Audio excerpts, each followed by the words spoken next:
Okay, so we're going to talk about summer flowers tonight, which is a huge category. There's lots and lots of them. So we're going to start off with the annuals. Snapdragons are a really good annual. In fact, down here in Twin or even up there in Idaho Falls, if you let them go to seed and you don't deadhead them, most of the time they will come back. In fact, this year, I had some of my snapdragons that never even froze this winter, and they've been blooming for a month already. And so snapdragon is a really good annual flower, comes in a lot of different colors.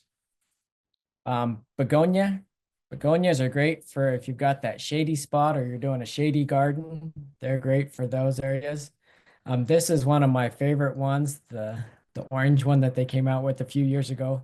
Great begonia. They come in all different colors. They're great for shade.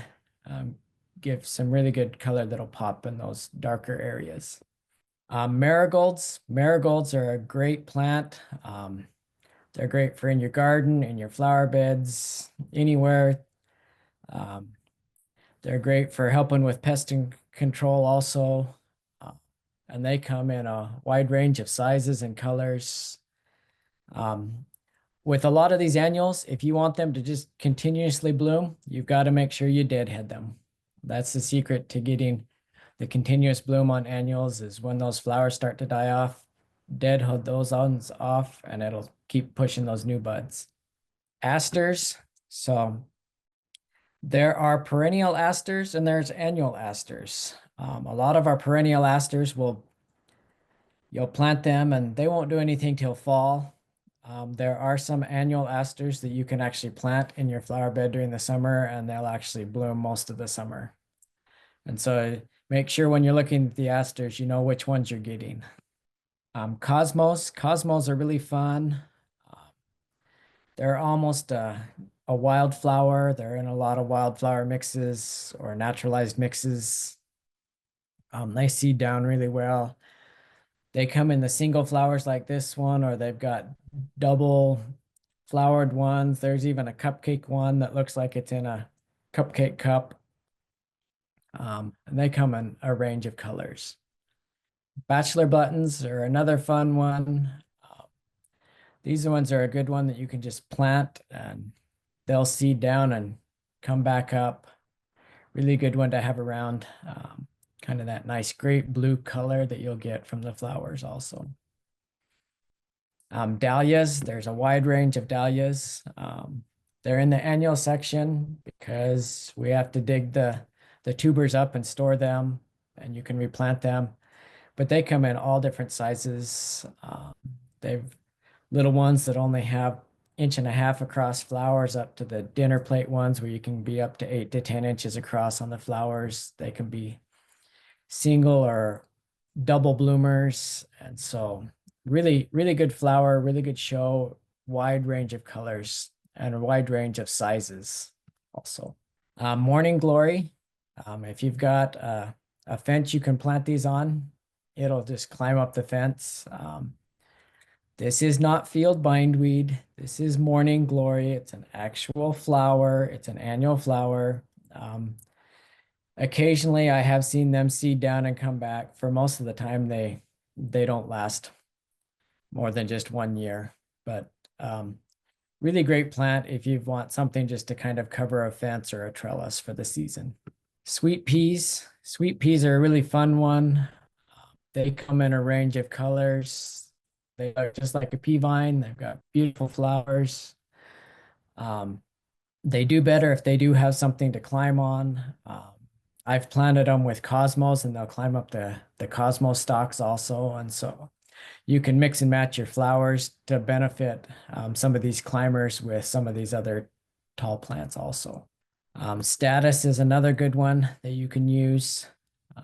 Lobelia is probably, next to alyssum, probably one of the biggest annual flowers that's sold every year. Probably lobelia, alyssum, and petunias are probably the biggest annual flowers that are sold every year. Really great plant, really showy, puts on a lot of blooms for the size of the plant. They do come in a range of colors also, and there's also some trailing ones that'll actually, you can put in pots that'll hang over and give you that nice kind of waterfall look. Geraniums, there are a whole bunch of geraniums. Um, so you've got the zonal geraniums that'll have that banding on the leaf. Um, Great plant. You can actually dig these up at the end of the year before they freeze and actually put them in pots and bring them in the house and keep them all winter long. My mom lives in Mackey and she digs up her geraniums every year and brings them inside, and she has them going all year long inside the back porch of the house. And I mean, I've been there and they've been blooming at Thanksgiving, they've been blooming at Valentine's Day, and she just keeps them in that back patio. They do get a fair amount of sun during the wintertime because it's on that south side of the house. And there's a range of colors that you can get on the geraniums also. And you can also take cuttings off of them and reproduce them if you'd like. Petunias are probably one of the biggest sellers of annual flowers. They have a range of colors. They also will seed down. They're great. You can even deadhead them if you want, but it's tedious work to do that. Um, but they're a great one. I've had a petunia blooming since what, February in my living room window. My son was working for Moss Greenhouse last year and bought one of their firefly petunias, the glow in the dark one, and he doesn't get an employee discount on it, so he had to pay full price for it. So he paid $40 for this 4-inch petunia, and so we planted it in a 2-gallon pot and brought it in the house, and it's been blooming all since February. So it'll just continuously bloom. You can bring them in if you want to, but why? Petunias are cheap, except for that one. The violas and pansies, these come in a range of colors. They're great for, you can put those out in early spring with your spring bulbs. You can plant them in the summer. They'll handle shady spots. And they'll also carry into the fall. I've even planted them in the fall, let them come back up in the spring, and along with all the bulbs, then planted the annual flowers right over the top of them. And then when I pulled the annual flowers out, the pansies were there to bloom for into the fall till the snow covered them. And so you can use pansies through all the seasons. Moss rose is another good one. It's a really succulent plant. If you've got a really nice hot spot, um, that's where these things like to grow, is in the really hot spots. And they come in a range of colors also, and they will bloom for most of the summer. Nasturtiums are really fun. You can plant those. They do great in pots. They do great in flower beds. I plant them in my garden also, in my greenhouse. They are edible. You can eat them. I really like them. They got kind of that peppery taste to them, and they add a lot of fun colors to salads, and they come in a number of different colors and mixes that you can get. Zinnias have a wide range of sizes and colors and blossom sizes, and so they're great plants. They do like the heat, and so they will push a lot of growth in the hot weather and bloom really well. And so they are a really good one. And I mean, you can get ones that only get 12 inches tall up to some that'll get 5 to 6 feet tall. Alyssum is a great one.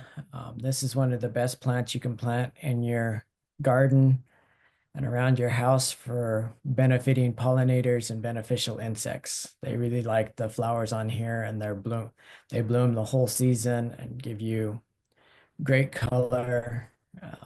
They're great, and they come in white and the lavenders. Celosia is another good one. There's a number of different types of celosia. This one's more of a plume flower. There's another one that's got more of a coxcomb flower on it. There are a lot in the purples, the reds, the yellows, pinks. are the colors that they come in, and they kind of just give you that little extra texture to your flower beds. Dusty Miller is a great plant for foliage. It will actually overwinter and then it'll actually bloom that next year. I left all the Dusty Miller I planted last year at my house in, and it's now blooming right now. It's got a nice yellow bloom on it when it comes on, but it's a great foliage plant. It will do sun or shade too, and so that silver foliage will kind of lighten up kind of a shady area if you want to kind of tuck that in there. Kale is another great one you can use. You can put it out. It will go year round. And they've got all different kinds of it. One of my favorites is the new Kaleettes that they've got out, where it's just a really small head that comes on it. You can even use them as a cut flower. They're that small. So kale is a great one to throw in a flower bed to pick up some extra color. Basil is great. You can just take your regular basil and put it right in the flower beds. I've done a lot of flower plantings where we've used the purple basil just to give it that dark, rich color in there. And then we go through and we harvest it. And this purple basil makes a really good pesto too. Salvia is a great one. There are perennial salvias and the annual salvias. They're great plants to have, really showy ones, and they will attract a lot of butterflies and hummingbirds because they really like that trumpet-shaped flower that they have. Sunflowers are great. They come in a range of sizes, little ones to the 14, 15 feet tall ones with the huge heads. They work great. One of my favorites is the teddy bear. They have about 4 to 6 inch flower heads that are all yellow. A really showy plant for an annual flower planting. Okay, some perennials. So perennials, yarrow is a really good perennial. It comes in a range of colors. There's the native yarrow that's mostly the whites and the pinks, but you can get yarrow in yellow, pink, white, reds. Great plant. I do have a little section a little later on that some of these perennial plants can get a little invasive. And so when we get to that section, we'll cover that real quick. I really like the ajuga or the bugle weeds. They're great for rock gardens, great plants to low growing plant. They can handle a lot of shade. Great plant to put in there, and they have that really vibrant purple color that pops in the shady areas. Columbines are great. They come in a range of sizes and colors, and they can handle full sun or shade. Great plants to use in the flower beds. And the hummingbirds and the butterflies really like those also. Anemone is another good one. It will come out early and bloom late in the year. It's a really low grower, but it's a great plant for flower beds. This is another one of my favorites for rock gardens is the rock cress. It just kind of just creeps along through there and will fill in the cracks and crevices along the rocks and hang over the rocks and everything. And a really great one for the rock gardens. Milkweeds, there's a number of different milkweeds that are available out there, different colors. Great plants for the garden, great for the butterflies also. But the monarch butterfly does prefer they do prefer some more of the narrow leaf than the broader leaf milkweeds. And then the fall asters, if you want late fall color, fall asters are great. They really don't come on till the weather starts cooling off in the fall, and then they'll start blooming and have a really good show. Astilbe is another great one for the shade. It's comes in different foliage colors. This one shows kind of the the dark bronze foliage color. They come in the reds, the pinks, the white flowers. They've got that nice big plume head, and they're great for shade gardens. Berginia is another good one for those shady spots, really showy for the leaves. It's more planted for the foliage and less show for the flowers. Flowers, you get a little bit of a show, but mainly that foliage really pops in a shady spot. Bleeding Heart does enough great in that partial shade to shade. Good. And they come in different sizes, and they've got a few different colors of Bleeding Hearts out there now. Lamb's Ear is another foliage plant. This is another one that it will take up all the space that you allow it and then some. So just understand if you do use lamb's ear, it will spread on you. But it is a great foliage plant for those leaves. Your bellflowers, very pretty flowers when they open up. They've got kind of that balloon shaped flower, and then they pop open to that 5 petal. You have to be careful with some of the bellflowers. Some of them have a very rhizomatous root, and they will creep and spread everywhere throughout your flower beds. So just watch your bellflowers on those. Shasta daisies are another one that can take over also. Really pretty flower. They work great along the backdrop of shrubs, because the white really pops on that dark green foliage. Flax is another great one. You can use the flower beds. Not a very big flower, but when they do come on, it is a very showy flower when they in their full bloom. Geum is another good one. There's a number of different geums. The flower is kind of showy, but really it's the seed head that people grow the geums for, because they get that really plumy seed head and very airy looking, and great plant to have in the flower bed. Kind of gives you that different contrast. Heucheras are great. They come in a range of colors. They're great for shade gardens. I really like the heucheras. They come in a range of colors. Hens and chicks are another great one you can plant.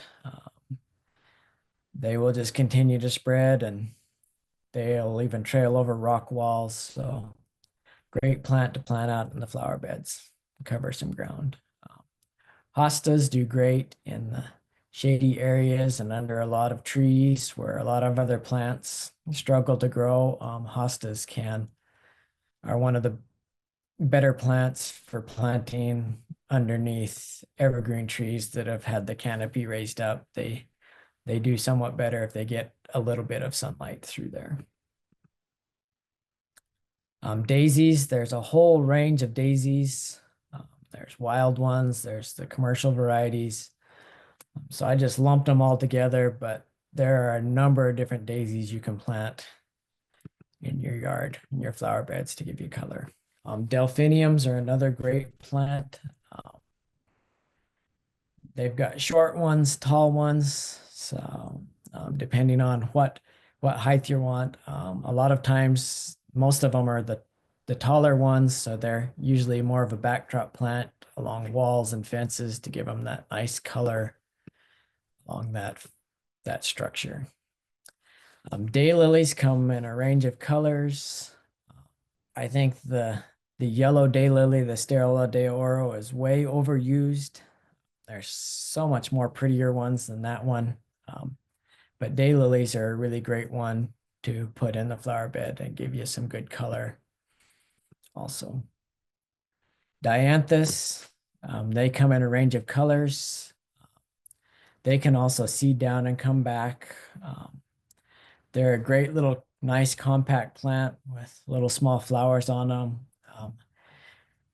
They actually do better if you deadhead them, and so you can actually go through and pull those dead flowers off, and they'll just continue to produce blooms. And so they make a great border plant in flower plantings. The lamiums or the nettles, there's a number of those you can get.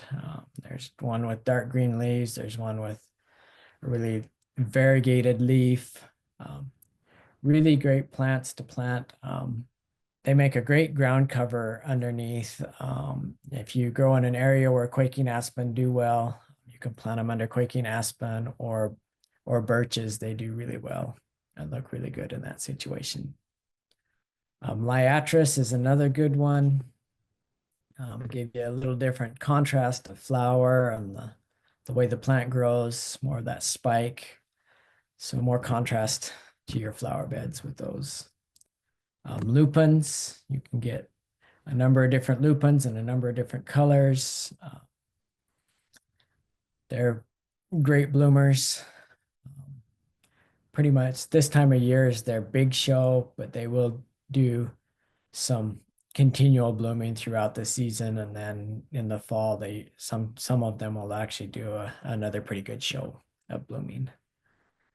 Gaillardia is another great one. This one does seed down and come up, and so it can become somewhat invasive. So if you've got a spot where you want something to take over and look good and grow in that spot, I would plant Gaillardia there because it is a good one that can fill up some space. Phlox is another great one. There's the tall phlox, there's the creeping phlox. They come in a range of colors. Great plants for putting in the garden and in the flower beds. Poppies come in a range of colors, range of sizes. There are also the California poppy is considered an annual, but if you plant those and let them go to seed, they can come up again the next year. But poppies are a great plant to have. I actually planted a seed mix this year that actually had this particular poppy in it, and it's grown up from seed, and I think I've got like 20 blooms on it right now, and it started from seed this spring, and the plant is probably about 18 inches across and about 14 inches high right now, and it came up from seed this year. The potentilla or the cinquefoils, there's a number of perennial flowers of these.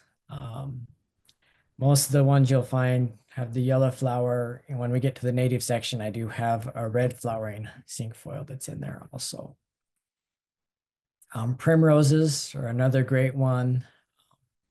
If you want something for in the evening, the early morning of the early hours of the day, primroses are great for that. If you like to go out at night and watch the sphinx moths fly around, they really love having the primroses there. It's one of their favorite ones to go to. Rudbeckia is a great one. It does really well. Also, the coneflowers, there's a number of different coneflowers and a number of different colors that do great, really showy plants. They come in a range of sizes now. Sedum is a huge selection of plants. I think last time I looked, there was over 7,600 different varieties of sedum. This one here is one of my favorite, the autumn joy sedum. It doesn't bloom till like August, September. So when these blooms come on, then they're just covered with bees because it's amazing food source for the bees. But you can get the sedum in a range of sizes and colors. And I know somebody that's got a sedum garden, and they have a sedum blooming from as early spring clear through fall. And so they've got sedums for the whole range of the growing season. Thyme is another great one you can use. It's a perennial, great one. You can even do it as a lawn substitute. Vinca is another good one. It is a vining plant. It will cover a lot of area, And so make sure you give it plenty of space to grow.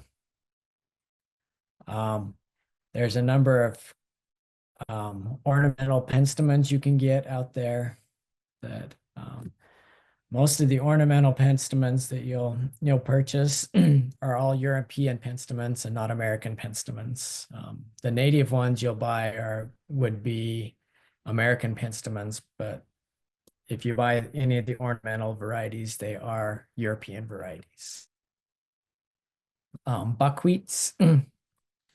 So buckwheats are another great one. If you've got a dry spot that's really hard to water, I would suggest planting the buckwheats there. Buckwheats don't like water. So I did a buckwheat demonstration garden at our county facility here a couple of years ago. We planted the buckwheats. I went out, watered them every day for the first week, every other day for the second week, and then once a week till the end of that first month, and then once a month after that. And then after that, we've never watered them since then. And they're doing great. And they have absolutely no water. All they get is just what we get precipitation wise throughout the year.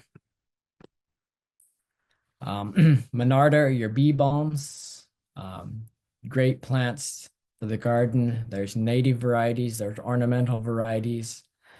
They are in the mint family, and so they're really prolific with their smells.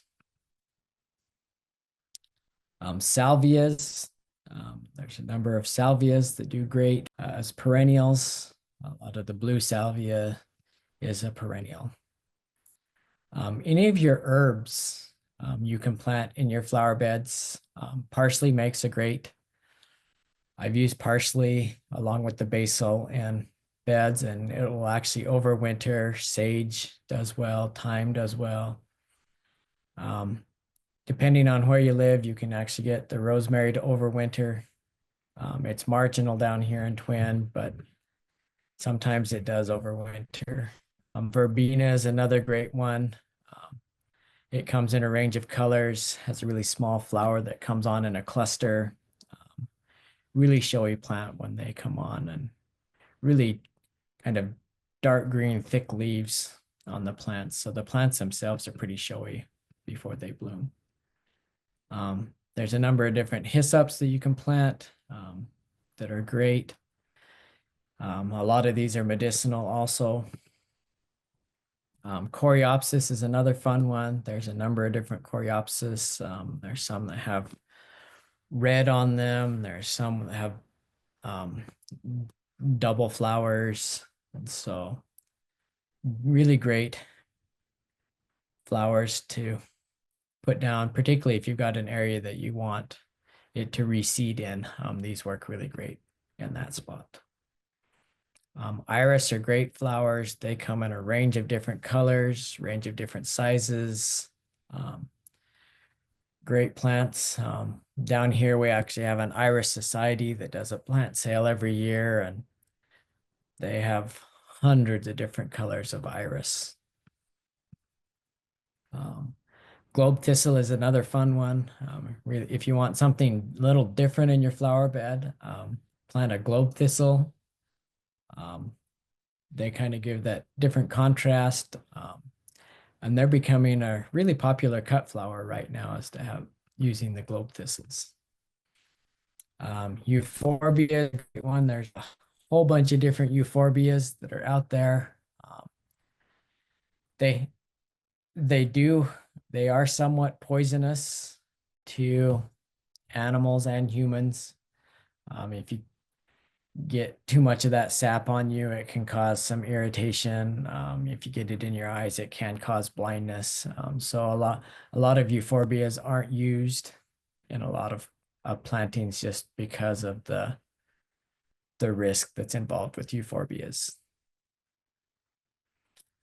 There's a number of different fescues, different shapes, colors, from the greens to the blues to the silvers.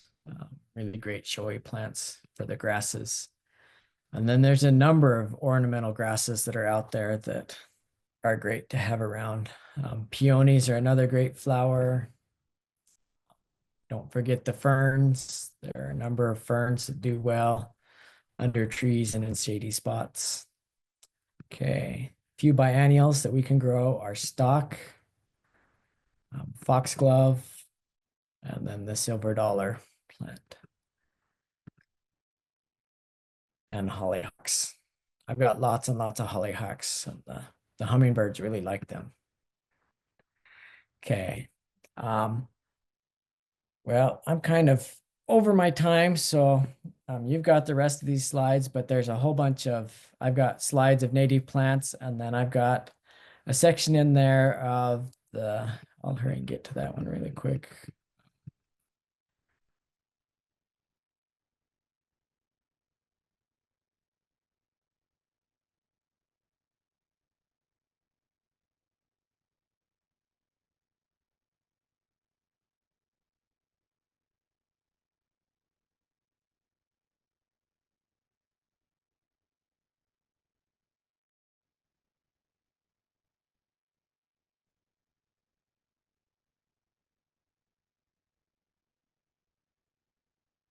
Okay. The ones that can be somewhat weedy, yarrow can be somewhat weedy. It does spread. You can contain it if you go out and cut the flowers off before they actually start dropping seeds. You can actually contain yarrow. Bishop's weed is a perennial that will take over, and once it starts taking over, it is a hard one to get out. It'll even take over your lawn also. Lily of the Valley is another one that can take over.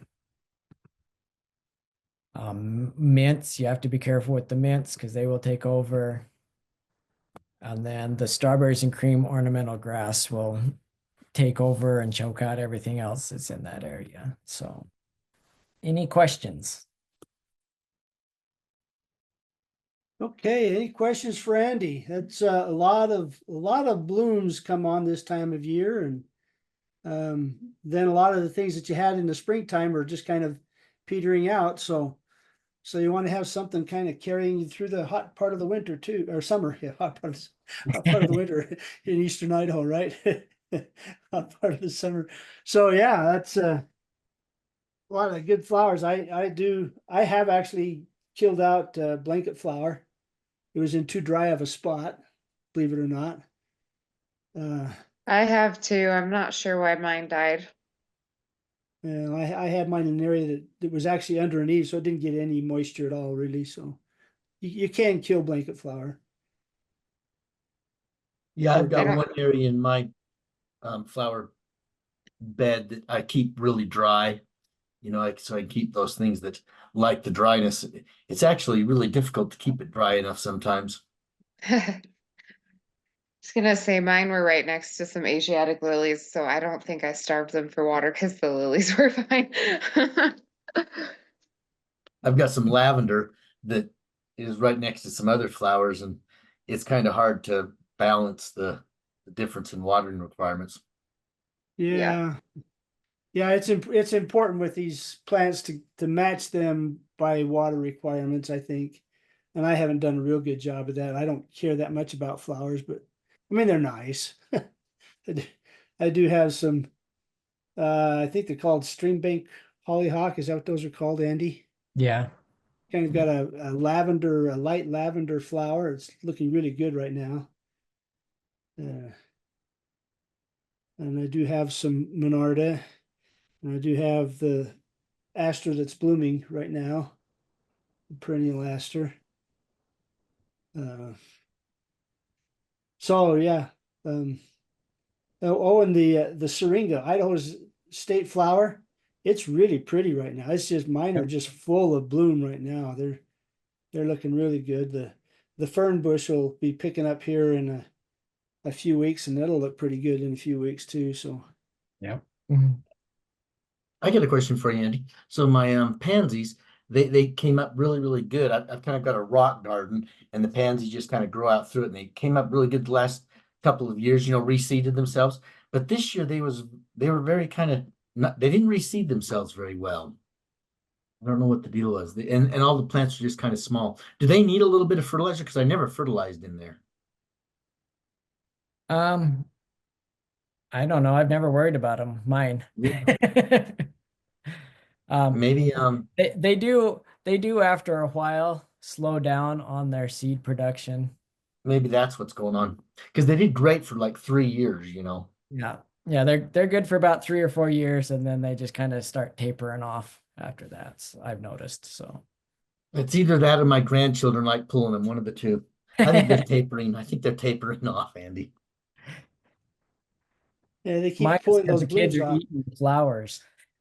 They don't get a chance to eat. That's because you told them they're edible, man. Yep. Yeah, talking about edible flowers up at camp. I was with Bannock County. I was doing taking the little tour of, and like Ron does, a little tour where I go through all the plants that are up there in Alpine, Wyoming. And I made the mistake of telling a few kids that the sticky purple geranium was edible, And man, this one kid, he ate all of them. Did he end up with a bellyache? No, he was okay, but he ate. There weren't any sticky geranium flowers there within I, eyesight. I always hesitate to tell kids that these are edible because then they might eat something that's not edible. Yeah, they Mhm. go So too I far. hesitate.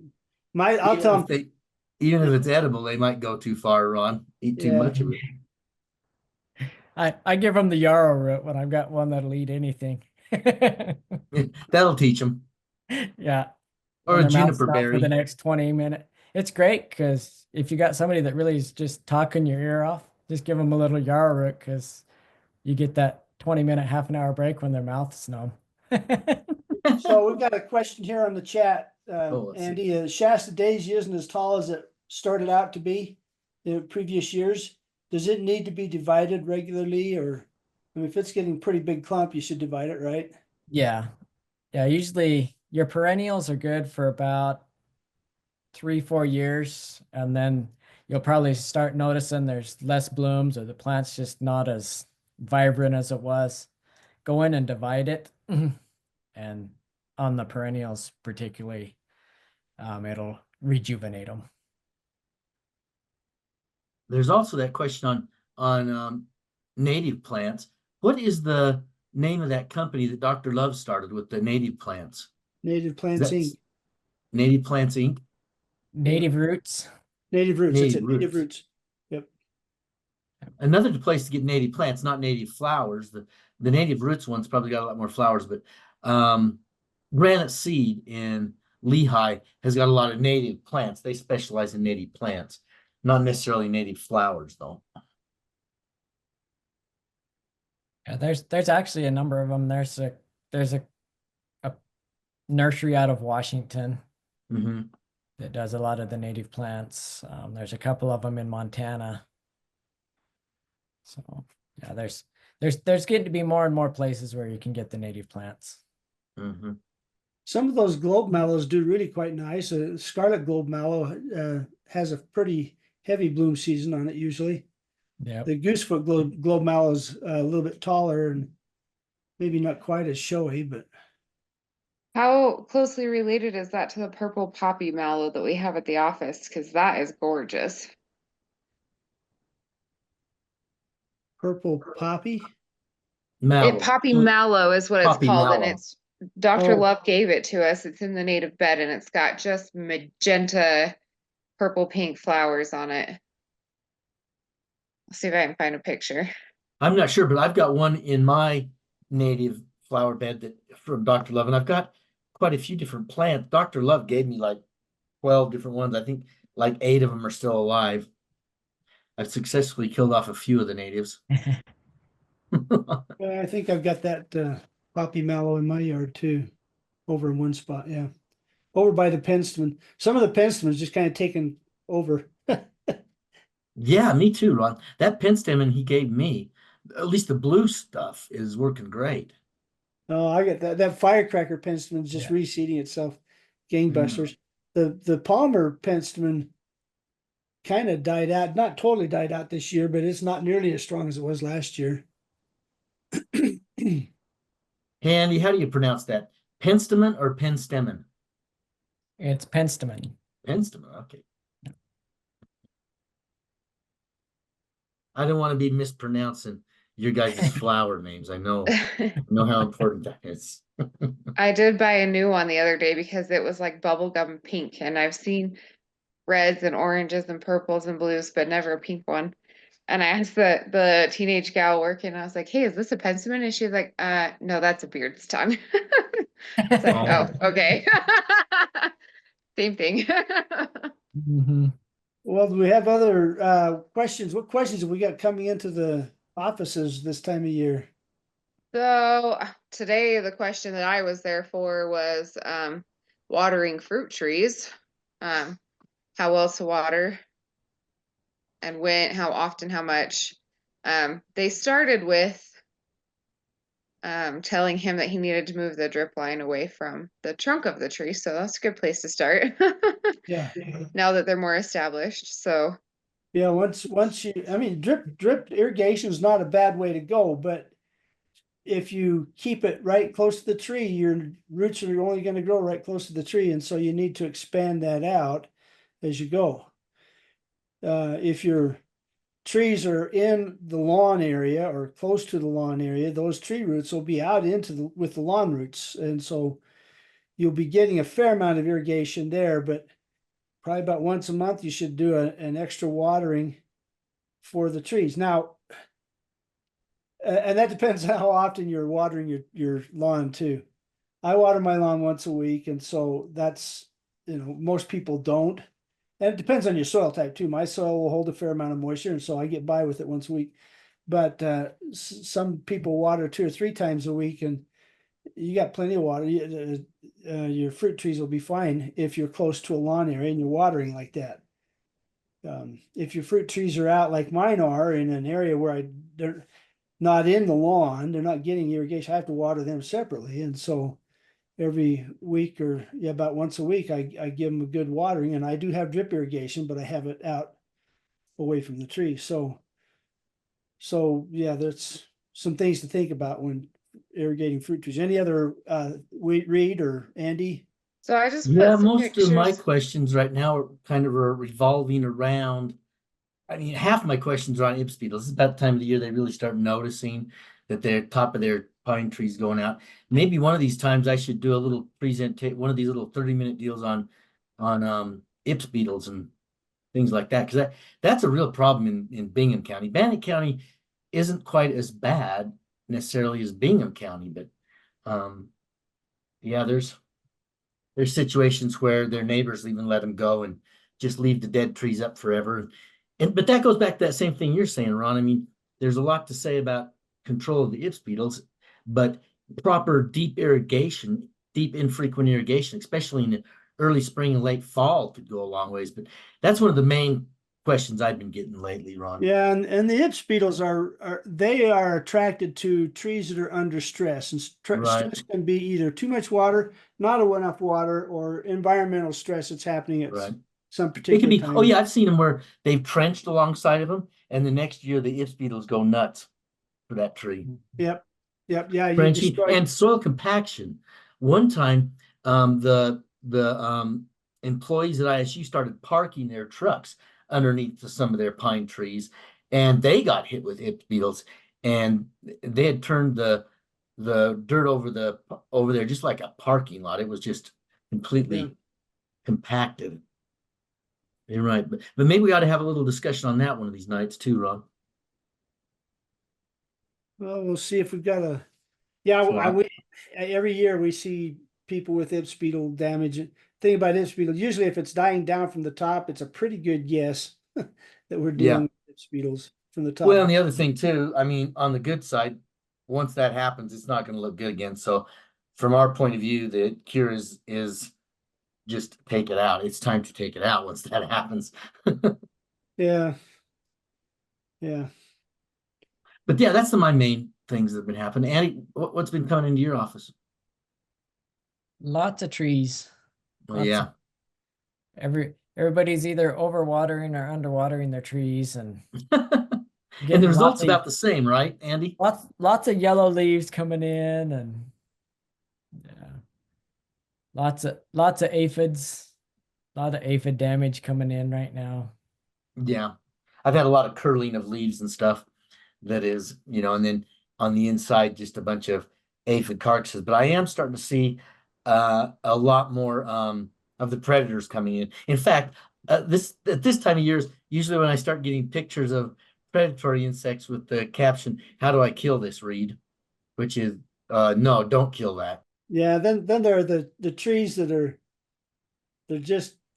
they're on their last leg, and people say, well, my grandpa planted that tree. I don't want it to die. Well, how many 100 years ago was it your grandpa planted that tree? They do kind of have a lifespan, and so if they're old and they've got diseases or they've got other issues, and a lot of these trees in our small yards, the trees don't have we get too big of trees, and so they don't have the root system they have out in nature. And so then we run into some stress problems that way as well. So, plant trees that will fit your landscape. Oh, I sent a question over to you, Ron. There was a lady that had a tree that her grandpa planted, and she wanted to propagate it, get more of them. And so I sent her to you because it was a Russian olive. So I made sure I gave her your phone number. I can tell you how to kill them. I said, hey, Ron knows how to propagate those things. He'll tell you how. Just get some starlings. They'll propagate them for you. I told her, I says, well, just yank it out of the ground. You'll get a whole bunch of them. Yeah. That's true. Yeah, pull them out of the ground, you get a whole bunch. That's true. Yeah. Did you see those pictures from Kathy? I put them in the chat. Yeah. Looked at those. I'm not sure on that first. Second one looks like iron chlorosis to me. Well, yeah, because the veins are nice and green for sure. Yep, Yeah. and it's the newer leaves, not the older leaves. I mean, the older leaves are showing it, but it's more stronger in the newer leaves. That's iron chlorosis. Yeah. For whatever. Yeah, that's reason what I that spot thought. I didn't know he was supposed to be looking at problems. I thought that was just somebody showing us their great variegated plant. Nope, it's not Just kidding, supposed just to be kidding. variegated. How do we get those variegated leaves like with all green veins? So what's the issue with that first plant? Yeah, what's the issue? I It's can't. just, it's got the yellowing of the leaves on the bottom. So I Oh, was wondering if. Well, those are older just leaves. older leaves, yeah. I don't get too worried if those older leaves dehisce, the senescence, they're not adding as much to the resources and the growth of the plant, and so the plants will kind of shed those. So if it's older leaves inside and things like that, I don't get too miffed about that one. And remember, it got really hot really fast and then got nice and cool again, which plants like this cool weather. Lots of plants like this cool weather a little bit, but it got hot really fast. That may have made the plant kind of lice those older leaves and take the resources away from the older leaves too. Okay, thanks. And then, and that last one looks like insect damage to me. oh, Maybe flea beetles or something like that. okay. It's on an aster plant. That's kind of what it looks like. I don't think it's leafhopper. It doesn't quite look like But leaf. I think there are leaf hoppers all on those leaves, Ron. It's really blurry, but there are, I think, it's pretty blurry. That there might be some leaf that hoppers actually down looks. on those leaves. That might be whitefly. It doesn't look like. I mean, it's really blurry, so Yeah. I can't tell. There's something, lots of time, take a picture, but sometimes you need to have a macro lens on your camera to get those insects.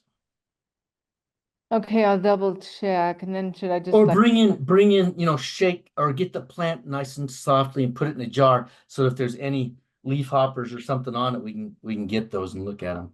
Yeah. okay, But Thanks. even then, I don't think they'd be making that damage. They might just be incidental crawling around That's on there. not the leaf hopper damage. If you look at that leaf right in the middle on the top side of it, Might be.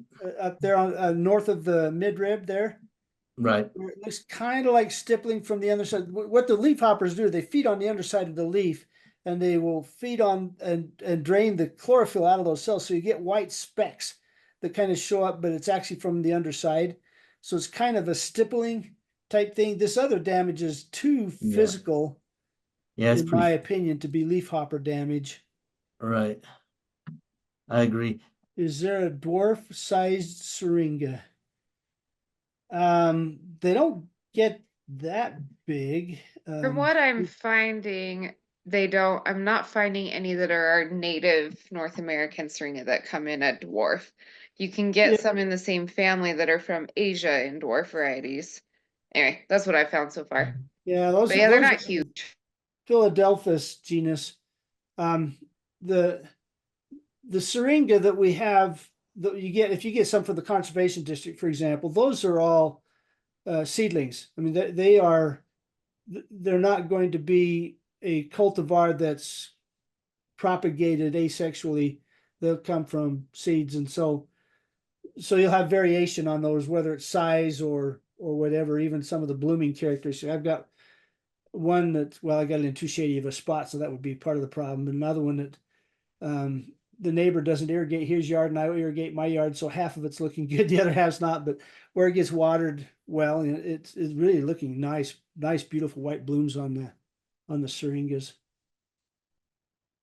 I know the one selection that Dr. Love's got that Native Roots carries, it's in that 5 to 8 foot range. So I mean, the one I've got at my house, I've had it planted there, what, 7 years, and it's what, 4 feet tall. Yeah, I've had mine for 3 years and they're about that tall, well, maybe almost 4 feet, but yeah. Yeah, I was gonna say mine are not quite 4 feet and they're about 4 years old. So are those from Native Roots? Are they propagated asexually? Then they do cuttings off those They do it from seed also, so. from seed also. Okay. Okay. Other yeah, tree questions. This is the time of year for tree questions. Yep. I did have a call yesterday.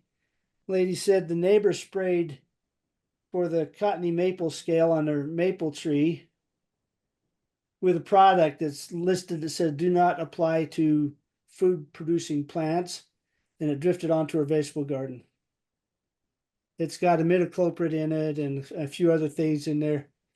So I guess the be aware of drift plants that are gonna, I mean, it's an insecticide, but it's not intended for human consumption. So it's not, it'll be okay next year, but where it says on the label, and I can't tell you anything other than what's on the label. If it says on the label, do not spray on plants meant for food, then you don't spray it on plants meant for food. That's one of those things you have to be aware of. We did have that tomato yesterday, and then we had another plant today that I think was also growth regulator damage. So that's already an issue. Usually Yeah, we if make it to people- July before we get too much of that, but and the growth regulator damage can be confused with curly top virus, kind of, although you'll see a little bit different distortion on the leaves than you do with curly top virus. But you know, this is time for curly top virus to be showing up as well.